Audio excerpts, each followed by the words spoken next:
গোটা দিন ড্রামার পর এই রাত্রি 8টার সময় 1804 জনের একটা লিস্ট বেরোবে। এর আগে একটা লিস্ট দেওয়া হয়েছিল, কিছুক্ষণের পর আবার সেটাকে নামিয়ে নেওয়া হলো ওয়েবসাইট থেকে। এর মানেটা কি আমরা বুঝতে পারছি না।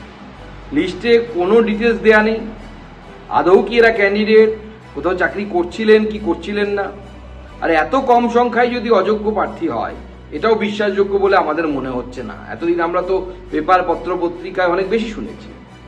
তার থেকেও বড় প্রশ্ন হচ্ছে যে যদি এই লিস্ট সুপ্রিম কোর্টের ধ্যাতানিতে এসএসসি তার পকেট থেকে বের করলো, তার মানে এসএসসির কাছে এই লিস্ট আগে থেকে ছিল।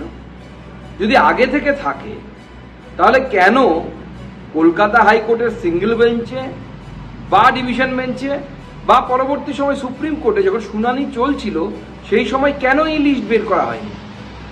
এই যে 26,000 চাকরি চলে গেল, তাদের মধ্যে যোগ্য যারা, আমি 2,000 যদি বাদ দিয়ে দিই, বাকি যে 24,000 যারা যোগ্য তাদেরকে যে আর একবার পরীক্ষায় বসতে হচ্ছে, সেটা তো এদের জন্য, এসএসসির জন্য। এসএসসি বাদ দিয়ে এটা কেউ সার্টিফাই করতে পারে না যে কারা যোগ্য কারা অযোগ্য, কারা টেন্টে। তো স্বাভাবিকভাবে আমার মনে হয় যে 24,000 জনকে যোগ্য হয়েও পরীক্ষায় বসতে হচ্ছে, তাদের তৃণমূল কংগ্রেসের নেতাদের কলার ধরা উচিত।